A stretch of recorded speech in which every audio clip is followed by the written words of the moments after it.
Good evening, and thank you for joining us on SportsZone. Sorry about starting late. We had some technical difficulties, but we are here now, and I want to wish everyone a happy Veterans Day, and we thank all of our men and women who have served. And speaking of Veterans Day, UNT just played Army. It was a hard loss for the Mean Green, and here to talk about the game with me is Griffin Flack and Oscar Chavez. Guys, UNT loses 14-3. In my opinion, we didn't allow as many points as I thought Army would score. So how did you think our defense did against the #1 rush team in the nation? Honestly, Mackenzie, they weren't terrible. I'm sorry if I got it in front of you, but they weren't terrible, you know. They allowed 293 rushing yards and with an average of 4.6. It's not the best thing in the world. However, they just were able to get it done in so many other ways. They were able to stop the pass with only 15 yards passing. We knew Army was going to come in here and try to run it all over Daku Stadium, and I believe we limited that, and we gave our offense just the amount of opportunities to go and take the game. We just didn't capitalize, unfortunately. Yeah, I would say, I mean, I expected a lot more rushing yards out of Army. I mean, look at Bryson Daly. He ran 36 times, 153 yards. That's pretty okay for how we contain him. Normally, he's rushing for over 200 yards. But yeah, having him back for Army this week that was crucial for Army. But I mean, it's just so frustrating when you constantly get your teeth kicked in with the run game. Yeah, so I would say it's very frustrating. They controlled the time of possession. 41 minutes they held the ball, and we held the ball for only 19 minutes. So it's just a contradictory of two different types of offenses. They just executed better, I feel like. And to the point you made earlier, that triple option, what they're just showing on the screen, it worked absolutely perfection. We just got to pick right there, but Army just running it down all over the field. That triple option was nowhere to be stopped. I mean, our linebackers couldn't make the right read, and when we did make the stop, as I said earlier, we just didn't capitalize it. Right, and I'm glad you hinted on time of possession because the Army controlled this game, and as far as the defense goes, you limit them to 14 points. You have drives where if you capitalize on those drives, you come out winning the game. Our defense, we don't usually see our defense force a fumble, get an interception. They did come up clutch. The only problem was the time of possession. And if you look at that quarter by quarter, first and fourth quarter, Army didn't have the greatest time of possession. But that second and third quarter, I mean, I believe the second quarter was like 12 minutes. And then the third quarter, 14 minutes. That means we get the ball in the third quarter for 45 seconds. And I think the problem with this game was that Chandler Morris just couldn't get into a rhythm. But I still think our offense lost this game. What do you guys think, Griffin?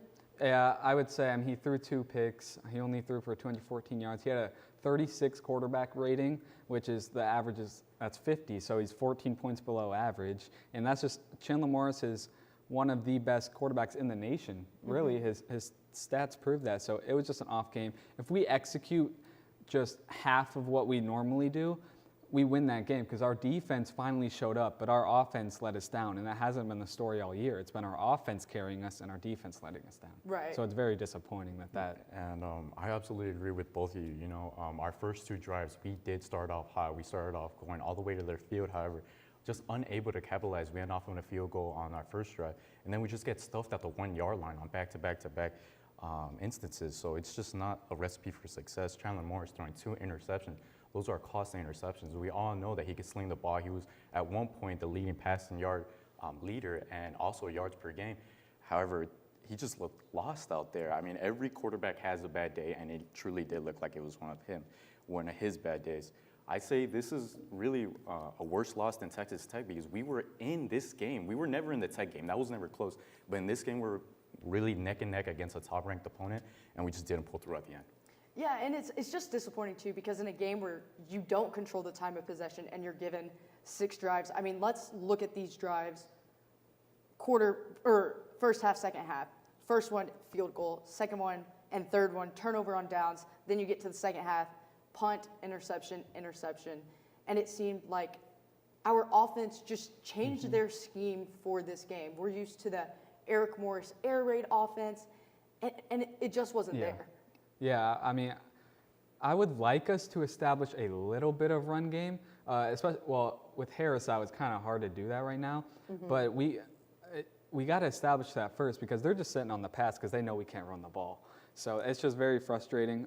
Is Harris coming back? I'm not quite sure. So if he's coming back. Harris is out for the season, Yeah. but I'm glad you mentioned Yeah. Harris because Ragsdale is yes. the other running back that we have that's supposed to come back sometime soon. And that kind of gets me into the next question. How does Ragsdale fit into this offensive scheme? Because we started off with the running back by committee, and I think McGill and Porter have done a decent enough jobs. I mean, you look at the score of most of our games, except Army, we're putting up 30 points per game. Right. So how do you guys think Ragsdale comes back to this UNT offense? So last time I was here, we were talking about running back by committee, and I believe we just go on with that. I don't think there's no need for change and anything like that. I would still like McGill to get more carries as Ragsdale needs to be worked in a little bit more. However, it is crucial to work Ragsdale in as we do push for a bowl season. Yeah, I love the running back by committee idea. I don't like having just one guy that you're just overworking. Running back by committee can set up so many things for your offense. You can have a good running back in the pass game and have a good running back in the run game. And if you just use like our 3 running backs in different ways, you get the defense guessing, and they don't really know. So that could help our offense tremendously. Yeah, and another point to bring up is if you have all 3 running backs playing throughout all 3 games, their legs stay fresh. Yeah. That defense, their legs do not stay fresh. Yeah, and I mean, I would love to see how Ragsdale gets incorporated into this offense, especially we have UTSA, East Carolina, and I believe Temple is our last game. Those should be very winnable games for the Mean Green. You mentioned, if we can win the rest of these games, obviously we can have a bowl season. But in terms of the American Athletic Conference, are we fully out of the conversation for making the championship? Yes, we are. We can still make a bowl game, but there's no hope in us making an ASC championship. We might make the Fruit Loop Bowl. Make the Cheez It Bowl. Yeah, we make the Cheez It Bowl, the Tony the Tiger Bowl. But yeah, I mean, we're not making the ASC championship game. But we could. I feel like this next game against UTSA, it could be a trap game. It's going to be very high scoring, so we could win that. But yeah, we're not making the ASC championship game. I'm sorry. So we're definitely out. I agree with I agree with that take. We're definitely out. We will need help from the man above, but we will also need help from winning out, as we said earlier, as you pointed out. It's definitely feasible. UTSA. East Carolina and Temple, those are definitely winnable games. However, we would also need some mathematic crazy things to happen. Tulane, Navy, and Memphis will all need to happen in an all-time collapse, and I just don't see that happening. Yeah, and just to kind of emphasize that point with Army, Tulane, and Memphis specifically above us in the American, they've all played us, and we've lost all 3 of those games. Absolutely. So even if they do collapse, and all 3 of them end up with the same American record as us, all 3 of those teams have the head-to-head. Yeah, they have the tiebreaker over us. And let's go ahead and get into this UTSA game because at the beginning of the season, I think a lot of UNT fans and people that keep up with UNT, UTSA, saw this as a very winnable game. But going into this game, UTSA is coming off of a bye week, and they're coming off of a big win versus Memphis. I mean, you already mentioned it. Yeah. Why do you think that this could be a trap game for the Mean Green? Because I don't see our defense playing as well as they did against Army. And UTSA, they just put up 44 against Memphis. This is going to be a shootout game. It could be 50-54. Who gets a turnover first is what it comes down to, in my opinion. So it very well could be a trap game. I agree. This absolutely can be a trap game. I do believe we're ultimately going to come out with a victory in the end. What are the keys for UTSA? Really, it's Owen McCown. Stopping him. He has been on a tear through the air as he's put up 4 touchdowns in the past 2 games. He lit up Memphis. He lit up the game previous before. And honestly, if we just make some proper plays like you're saying, who's going to make that crucial turnover? I still think our secondary is we have some of the best DBs in the nation. I think we can get it done.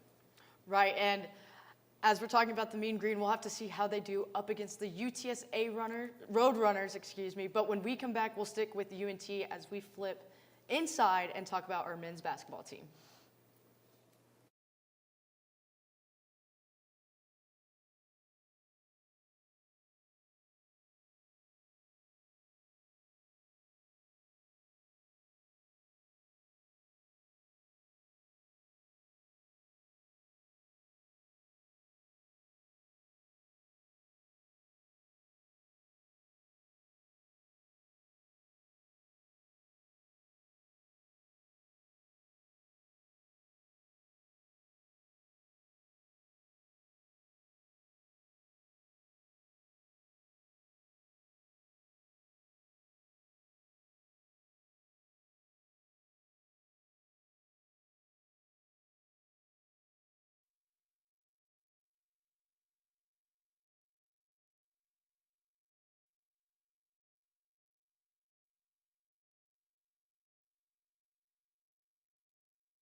Good evening. Thank you for joining us here on SportsZone. I'm here with Gabe Ife and Isaiah Ortiz as we get to talk about our UNT men's basketball team.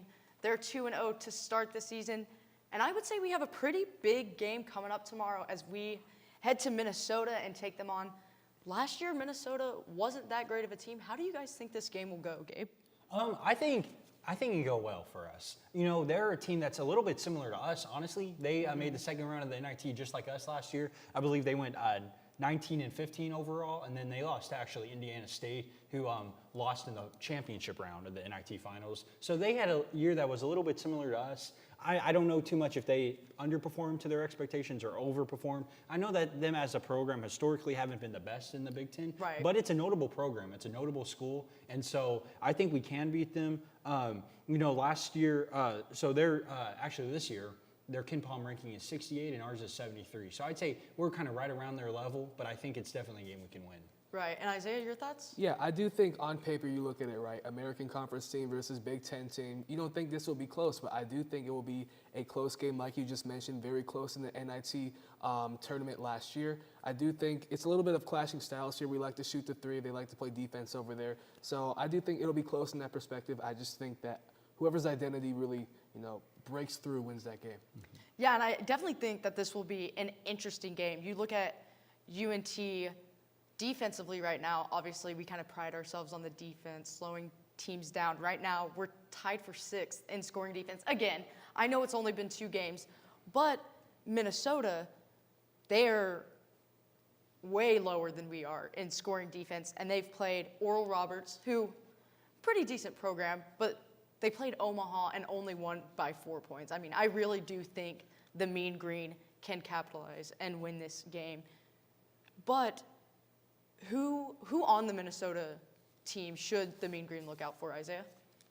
Yeah, I do think that Minnesota just has a great, bunch of guys who are seniors, who are experienced, who, like you said, NIT team last year, and I think in college basketball, seniors with experience are the best part of your team. If you want to make a deep run, if you want to contend, I do think that's what you have to watch out for. So I can't pick one guy here. I'm going to go with the collection here, and hopefully our team can beat their team in that perspective. Right. And Gabe? I have a couple guys to point out talking about the seniors. One senior is Dawson Garcia. He's a fifth-year senior. He's 6'11", and shooting 50% from 3. I believe that's out of like 8 or 9 threes. Yeah. So it's not like he shot like 2 threes and he just hit one of them. He can shoot the 3 ball. He's averaging 67% from the field and averaging almost 8 rebounds a game. I know it's only been 2, but he's a threat. Brennan Lordian and Mulai Sissoko are both going to have to step up and play big roles guarding him, and he's going to be a lot of trouble. And then kind of another guy who rolled his ankle in the previous game. His name is Mike Mitchell Jr., and I believe he's averaging 6 assists per game. He's shooting abysmal, like 26% from the field, but he's a facilitator of their offense. And so he really can get their guys going. They have all that leadership. And so if you have a guy like that that's able to play, and I believe he is able to play through my sources, but I believe he's able to play. And so they'll have to be on the lookout for him as well, just spreading out the whole offense. Yeah, I definitely agree with you in terms of looking out for Garcia. And yes, you can say, oh, it's only been 2 games. You don't know what he's going to be able to do. Let's just look at his awards.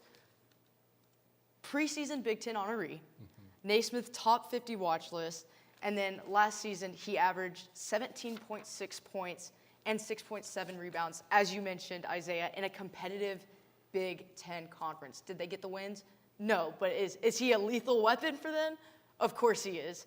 And talking about playing these big programs, UNT just entered a home deal with Oregon State. How do you guys feel about that? Can we go back to Garcia for one more second? I saw a report. I was doing some research. He turned down $1 million in NIL this offseason to transfer out. There was some bigger time. I believe, I'm not sure. I think it was the SEC, ACC. But he turned down reportedly a couple $1 million offers to stay at Minnesota, where it was reported around $500,000 or so. So he clearly wanted to come back to this team. He clearly has a mission this year to kind of take them from that middling spot to really wanting to get them to the NCAA tournament. So he really is going to be a problem. Yeah. It'll be exciting to see what he can do with some green. I believe he was at Marquette when he first started, and then he was at North Carolina, ACC, as you mentioned, and now he's with Minnesota. And it's interesting that you point that out, and it'll be interesting to see what he does over there, especially now that you mentioned that he turned down $1 million in NIL. But again, back to competitive games. We have Oregon State coming up very soon. Don't remember the specific date, but I know it's a home versus home deal with them. Isaiah, how do you feel about that deal? Yeah, even though I don't consider Oregon State a Power 5 school anymore, just based on, realignment, I do think playing these bigger schools is such a huge test, especially from a competitive standpoint. We play in a very competitive contest, so you want to, kind of play in those environments where, it's not friendly to you, where the crowd is probably not going to be on your side whatsoever. It's all the way across the country here. So play in those hostile environments, really get your competitive fires going early in the season is going to help them for success. And like I mentioned, a very competitive conference. That's what I think that as well. I think it's a notable team. I think you have to play notable teams as a non-conference to get your strength of schedule up. Like you were saying, they're in the West Coast Conference currently, and they'll be back in the Mountain West in a couple of years with all the shakeup in football. But you really have to play teams like this when you're looking at the end of the year and you're trying to get that resume to either get in the NIT or the NCAA tournament if you have a good conference showing. And so, this year is at home, and so I think that really helps out, in terms of ticket sales, marketing, and everything, just being able to highlight this game. And people are going to come out. They might not be as big of a team, like Isaiah was saying. They're not really Power 5 anymore. But fans have heard of that name before. Right. And so purely on name basis alone, that helps, draws interest, And so I think it does a great job at just kind of highlighting, just getting some marquee games on that non-conference. Yeah, and I mean, one thing that UNT athletics has prided themselves on in the history of UNT has been their basketball team. Especially in recent years, we've considered ourselves a basketball school. And I think this move to play these more competitive teams, maybe not necessarily Power 5, Isaiah, but, names that everyone has heard of, I think will help with sales and all that sort of thing too. But now that we're 2 games in, we have some players to talk about. As, obviously with Ross Hodge, this is kind of his own team. Not a lot of returning players from last season. One player I want to talk about is Jonathan Massey. He had a great game against Evansville, 18 points off the bench. Do you guys think we see him stay on the bench, or do you think maybe we see him be incorporated to that starting 5 for some games? I'll start. I think if he keeps on playing like this, Ross Hodge is not going to have a choice but to start him.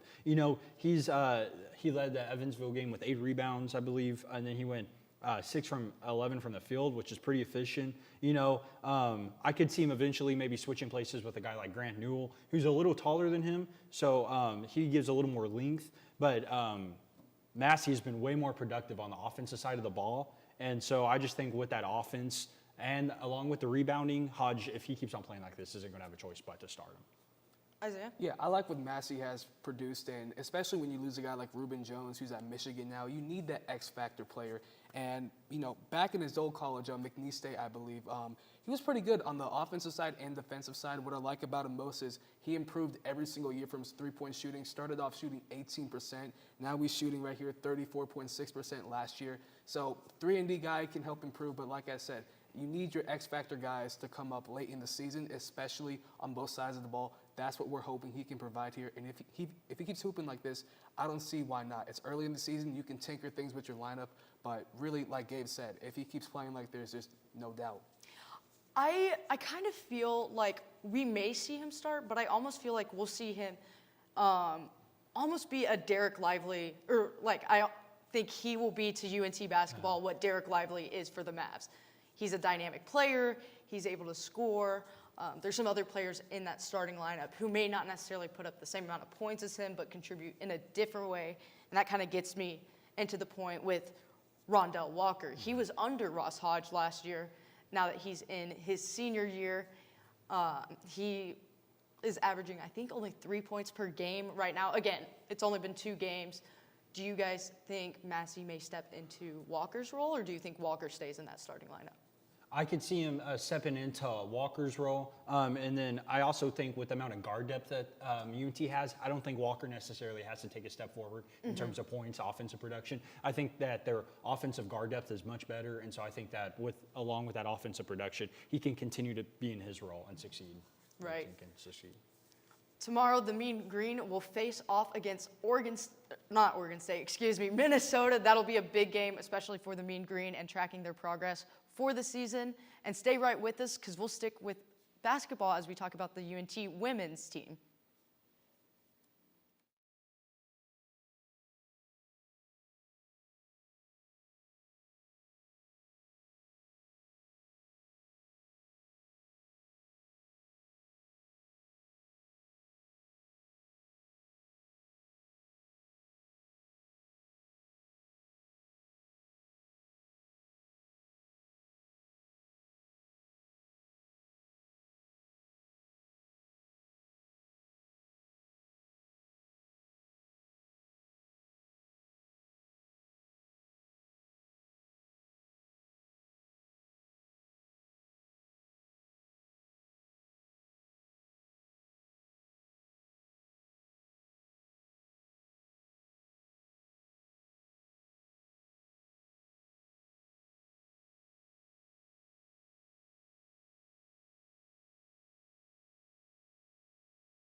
Good evening and welcome back to SportsZone. I'm your host, Mackenzie Freeman.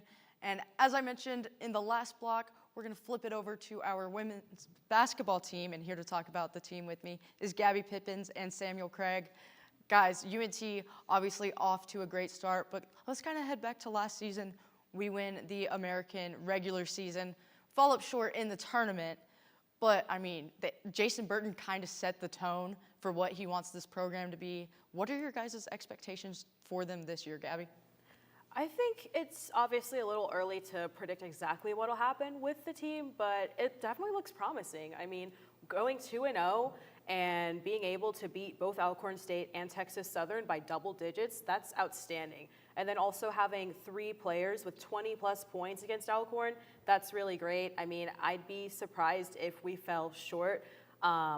I mean, I would predict, I guess if I had to right now, that we would go back and win the conference championship again, maybe get a little bit further in the women's NIT this season. But no, things look very promising, especially with a lot of these new additions. And I know we're going to talk about that a little bit later, but I mean, I think it'll be a really great season for us.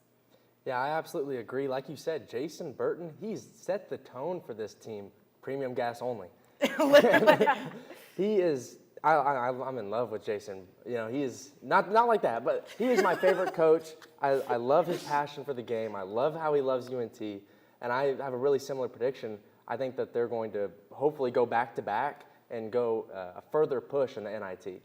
I'm setting my expectations high for this team. Jason Burton, like I mentioned earlier, he set the tone. He, I believe, set a scoring record here at UNT in like one of his first 7 games. I can't remember. The first game he sets a scoring record, and then he takes a team that didn't really look like they would go to the NIT, let alone win the American in their first year in the American.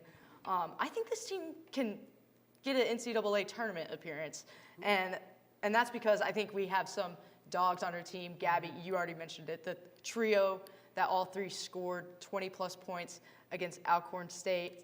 And kind of getting into those players, which of the returners do you think is the most vital to this team? Gabby? I'm going to have to go with Tamisha Lampkin. I mean, she brings outstanding scoring, both in the paint and also defensively. She's already got, I believe, 25 rebounds on the season, and we're only 2 games in. So she's a really great defensive player, rebounding machine, and I think she's a really big part of our success here with the women's Mean Green. Right now, she's at 34 points, 25 rebounds, 1 assist, 2 steals, and 2 blocks. So just really showing her defensive play and really being able to bring that to our team. So I think she's the main part in our success. And Sam? Yeah, I think that's the obvious pick. I mean, she's the American Preseason Player of the Year. She was just awarded for Player of the Week for the American. She already has 2 double-doubles. But I don't want to add too much on what you said. I really want to focus on Desiree Wooten, who is now a sophomore. She's been developing really well. I love watching her play. I think she's great on defense. She's great on offense. And if you let her take the ball from you, she's running down. She's getting an easy layup every time. Yeah, and I agree with you. I think Desiree Wooten is going to be the X factor of this team because UNT, we've had our, as far as the women's program goes, we've had our player like Lampkin who's going to get her double-digit points. Previous years, it was Quincy Noble. Desiree Wooten, she's still young. She still can develop more. She was our 6th man last year, and the difference in her game from last year to this year is night and day. I mean, you mentioned her defense. I believe in the game against Texas Southern, she took 3 or 4 charges. Like, she is a dog. Yeah. Her game is just incredible. I'm really excited to see what she can do in this season. But as far as the team goes, you got a couple of transfers in this program. I think the biggest one is Kyla Deck. She comes from Stephen F. Austin, and she had 27 points versus Alcorn State. Guys, who do y'all think the biggest pickup was? I also have Kyla Deck. I mean, anyone who drops 27 points in her debut game with the team is outstanding to me. I mean, just being able to do that, especially in the first game, it just really shows like her explosiveness, being able to show up and play when it matters. And I'm really excited to see more of that this season. You know, right now, she's already at 32 points, 8 rebounds, 6 assists, and 5 steals. Again, guys, this is only 2 games into the season, and seeing such impressive numbers, it really just gets me excited for what else she's going to do this season. Yeah, it's the obvious pick. Once again, we haven't really had any transfers do anything significant. I know Tally had a little bit of minutes in the past 2 games. I was really looking forward to Gia Adams, but when I was doing my research, I just can't find her on the roster anywhere. So I'm not too sure where she's gone. Do you know? I really don't know. I mean, Kyla Deck, I think, is, like you said, the obvious pick here. Yeah. UNT, we're now 3 games in if you count the exhibition against Midwestern State. What successes with this team are you guys seeing? Sam, we'll start with you. I mean, it's a really similar to last season. So they know how to play together. They are really well when they work together. I'm excited. I hope that they do good against Oregon. And Gabby? Yeah, I agree. I mean, I think there's a lot that they're doing really well right now. They have a 50% field goal percentage, around 49% from 3. So just being able to have that again with just the first few games of the season is great. And I can't wait to see what else they do. Yeah, and they'll take on Oregon this Wednesday, which is going to be a crazy game. Oregon just upset number 12 ranked Baylor. But as the weather cools down, we got to head to the ice. When we come back, we'll be talking about the Dallas Stars.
Welcome back to SportsZone. The Dallas Stars just came off of a trip to Finland, and here to talk about the Stars with me is Omar Najm and Valentino Rojas. Guys, I'm just going to get straight to the point. What happened in Finland? Omar? I think the team just struggled a little bit. I think also it's Finland. It's not at home. Yeah, whole road trip all the way down there. I feel like it was just a marketing thing. They had so many photos and stuff like that. So I feel like it was more of just distractions maybe, possibly by chance. Also, they're never going to play in Finland maybe again. Yeah. Stars might not have a chance to do that again. So I feel like it was more of just like they were getting to travel a lot, getting to know the place. I feel And like a lot of them are Finnish, so it's Yeah. also, they had that experience to be with their exactly, families. Right. They're with their families. I feel like it's more of just like a good thing to just to enjoy, right? I mean, all the way Right. in Finland, so I feel like it wasn't more about the game. Right. more than anything. More focusing on the Yeah. experience rather Yeah, than the the game. Val, what do you experience. think? I think the end score was 6-4, but the whole time it was a fast-pacing game at the beginning. Florida scored 2 goals at the beginning. And the most surprising thing was 30 seconds left on the clock, Ben scored. And that's why a 6-4 doesn't feel as bad as a 6-3, But there were a lot of problems that could have been, resolved at the beginning. That goal that Ben scored 33 seconds left in the game, he could have done it way earlier. There were good goals on their part, like the wraparounds and everything, but Florida, as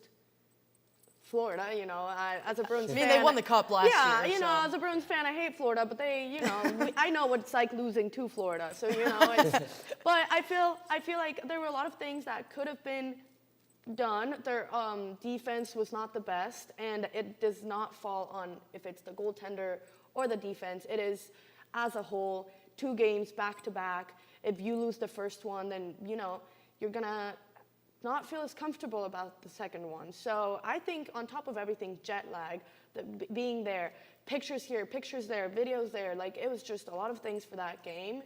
And they have been struggling before getting to Finland. So I don't think it was surprising, but the amount of goals that we did let in was surprising. Yeah, and you talked about that first game. Dallas Stars lose 6-4. Ben, scores a goal with 30 seconds left.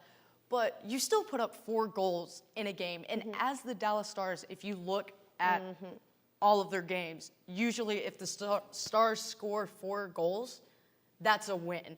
And I think this is kind of where we get, and even the second game, as you can see on screen here, we scored 2 goals, Panthers score 4. They just got a lot of shots up too. Do you guys think, where did the defense go wrong? Or would you say that it was more on the goalies? I think it was more of just the Panthers. Yeah. Yeah, Like, just the honestly- Panthers being the Panthers. Just the Yeah. Panthers. So would y'all say this is kind of like a preview of what maybe the West Finals could be? What do you guys think? I feel like it's super early in the season. I feel like we should just give it some more time, Yeah. But it's a good start. You just played probably the best team in the league. Yeah. So I feel like it's good to know what you need to work on. And it's good to play a team like the Panthers right now. We're also facing the Jets. We're amazing.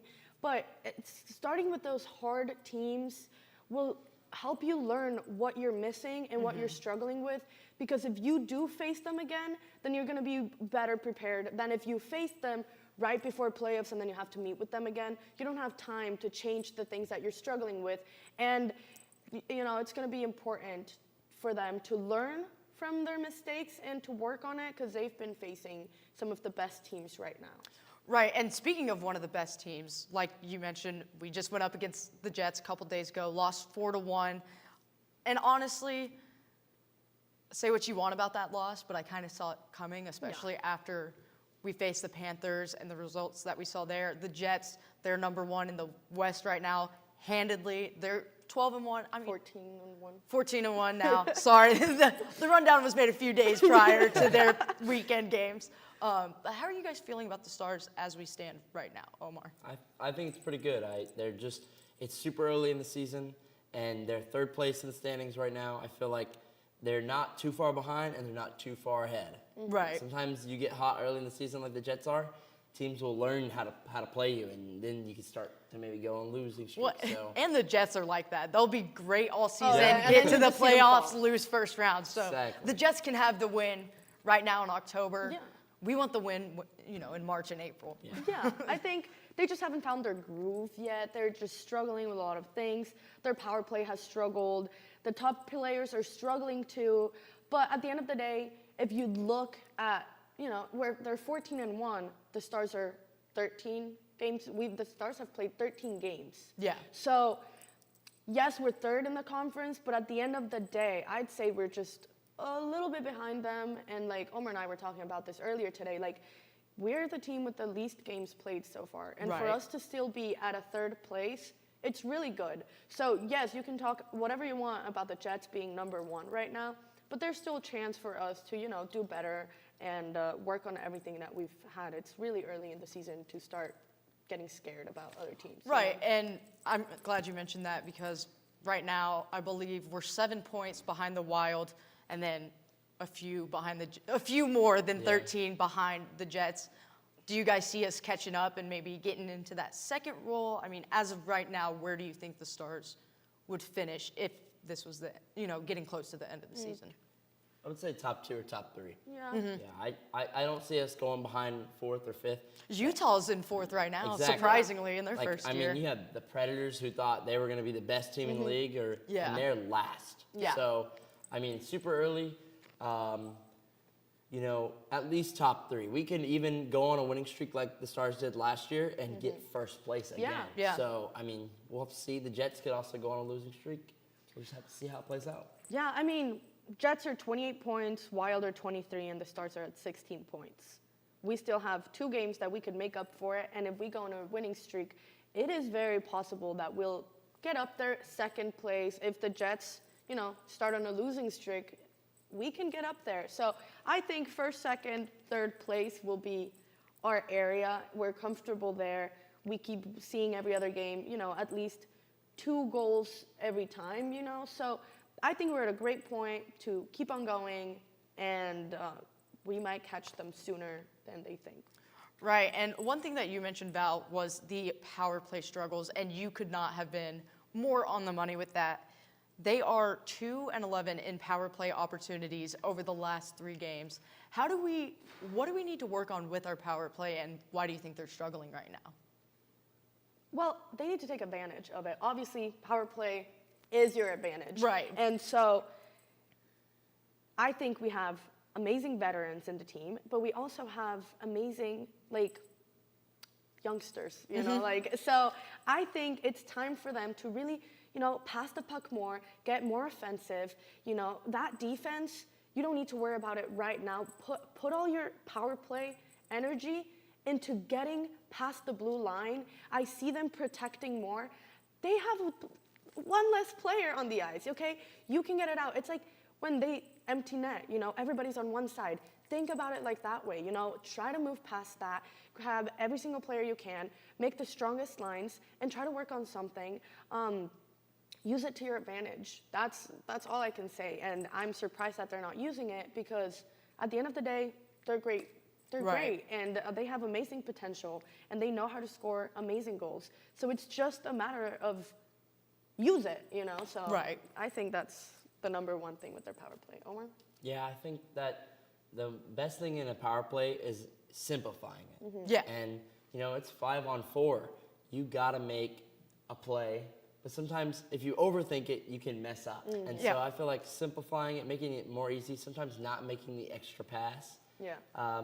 Just shoot it towards the net, Yeah. You don't need to try to pull a Michigan on a power play, just Yeah. go around and shoot it. Right, and I think we've seen this across multiple seasons now with the power play.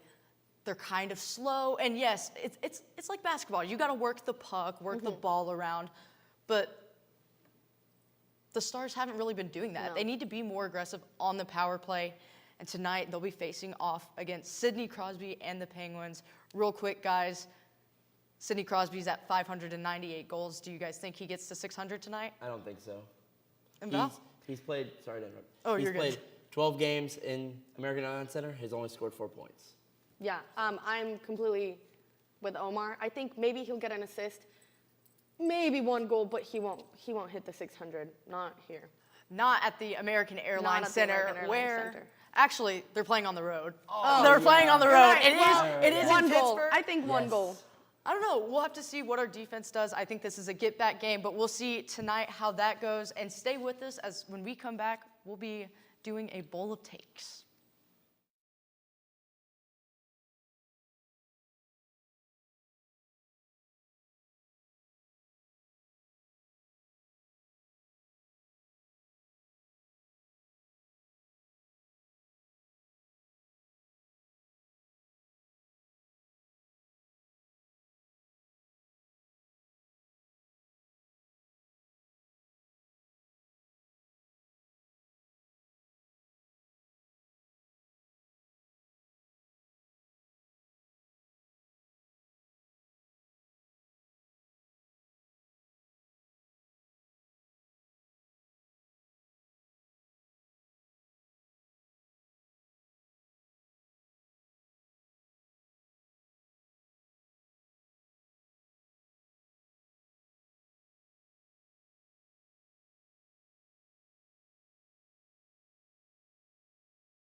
Welcome back to SportsZone. I'm your host, Mackenzie Freeman, and I'm here joined by Jose Moreno, Nash Lowry, and our handy-dandy bowl as we get into some bowl of takes. There's a variety of takes in here from basketball, Is this football. a throwback episode? This reminds me of Mean Green Scream. We used to do this all the time before they canceled Mean Green Scream to just do 2 Sports Zones. That's the show I got started on 4 years ago when Nash was in middle school. Yeah, Prime Fortnite. I was Prime playing Prime Fortnite in 8th grade. And yeah. I was This is a- still here. This is a tribute. Like Keenan Thompson. Yeah, for real. This is a tribute to Jose and the start of his collegiate career in the sports department. First take, drum roll. Can I get a drum roll? All right. Okay. Ross Hodge will have a better career at UNT than Grant McCaslin did at UNT. No. I think yes. No. I think yes. I'm going to say no because of the fact that everybody and their mom got an invitation to the UNT men's basketball tryout over the summer. They were just letting anybody just pull up because of how much vacancy there's been. The point I want to relate this to is UNT football, right? We've seen Chandler Morris and a lot of other high school prospects. Chandler isn't from high school, but players who go to these universities for football, right? Just to improve their draft stock, to kind of bump up their numbers, okay? I wouldn't say that players do that with basketball. Basketball is a pretty, it's very obviously teamwork oriented, but it's a lot easier to create ISO ball situations, and you don't have to be at a very small school to have very amazing numbers. Look at Trey Johnson at Texas, right? He's just a freshman. He was the number 2 high school recruit, but he's balling out. Because of that fact, UNT is now going to be a rotating cast, and not a lot of culture is going to be built up. And because culture was built up in the Grant McCaslin era, because the transfer portal wasn't as crazy, Ross Hodge won't do better. But I think the transfer portal can also really help out UNT because you mentioned that you don't need to be at a big school or a small school to really succeed. Yeah. I think that also helps out UNT. We're in a really good basketball conference at the moment. Regardless of what many people think, Wichita State is a great contender most years. Maybe not this year. Yeah. And a lot of times ACC opponents have gone to the tournament, had a good run. And I truly do think that because we're in this new conference, we're going to start having more money being poured in. Ross Hodge is going to have a huge, what's the word? Advantage. There we Okay, go. Sorry, I yeah, speak yeah, two yeah. languages, y'all. He's gonna have a huge advantage. Something that Grant McCasland didn't really have in NIL money. I think the more money our basketball team makes, which if we're being honest, more people are willing to go to our basketball games than our football games because historically our basketball team has been a slight edge better. Now in recent times, I do think they're a lot better too. Yeah. I do think so, but I think however more we grow with the TV deals we're getting, the more money that's being poured into UNT, I think that can influence transfers. I do agree with your take Okay. of we're going to be a supporting cast, but I think that's what held back Grant because near the end, our players were leaving. Yes. And he only really could succeed with that first batch. Right. And when the new batch came in, we lost all the important games. We lost the games we should have been winning. But we won the useless games, you know?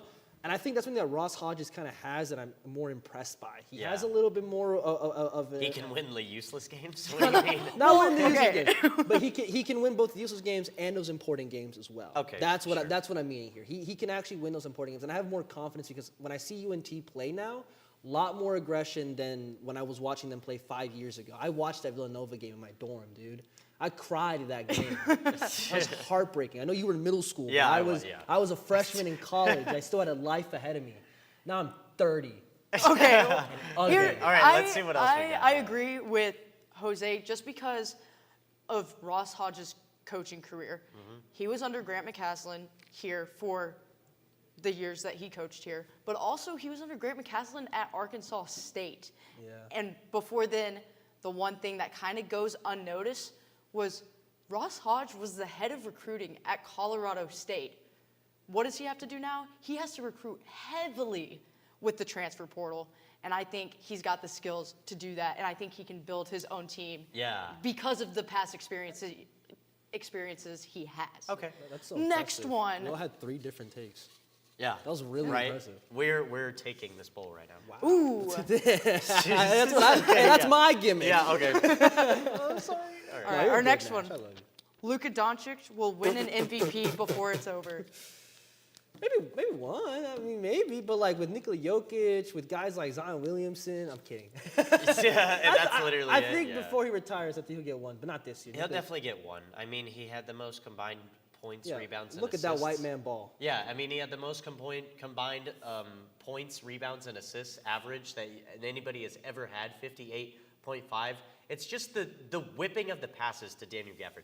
Yes, he will definitely have an MVP before it's all said and done. You know my hot take? What? I don't think he will. Stop. I think Stop. Listen. Stop. The Stop. NBA, as it stands, is so against. First of all, they don't care about the Mavs, and second of all, they don't like. If Luka Doncic were to have an MVP, I think he would have already had it. I think It would have been this season or this past It season. would have been this past season because I don't think, given the team he has right now, I'm not saying our team won't be Donovan good. Mitchell can win an MVP? No. Oh, damn. yeah. Man. Oh, yeah. I think he yeah. could. I think This they have season. I think they have similar ceilings. This I don't season. know. I think Luke is very unlucky. I do agree the city Yeah. of Dallas isn't the best city to be in if you want MVP buzz. But if he actually gets above a 5th seed, maybe. That's what I care But that more would be about. like literally bare minimum for him to be like. Yeah, considered. like 2nd seed. I mean, he can drop 36 points a game, but he's still only winning 45 of them. Yeah. Right. And getting into our next take, Micah Parsons should be traded from the Cowboys. What? Yes. What? Yes. I mean, maybe. Yes. Why? It's very obvious He's been that disappointing this year. the foundation of the team doesn't support him. They paid Dak first, then they paid CD, and now they haven't paid Micah. And Micah has had his issues whenever it comes to reputability. When it comes to the team, he's extremely valuable in the trade asset, and I feel like if you trade Micah, it's the official starter of the rebuild. They should definitely do it. If you can get a top 5 pick for Micah, I think so. Yes, But right? If You know what I'm saying? can't get Yeah. anything like that, I think keep the guy. And that's Imagine if you got Shador and Travis in one deal because you traded for Micah. that's such I like think- a Cowboys I don't think fan you- draft. No. We get Shador No, and trust- Travis trust, it Hunter, will and work, they it won't will- suck. It will work. Shador No, will throw I- 4 picks and he'll get cut and sent to McDonald's. It's to McDonald's. Oh, you'll be serving me a chicken Big Mac in 2 weeks, buddy. Okay, well, that's all the time we have here tonight. Thank you for tuning in to SportsZone. We hope to see you guys next week for our last show on SportsZone. Be sure to follow us on our social media at NTTV_sports and keep those TVs running as nightly news starts here in just a few minutes.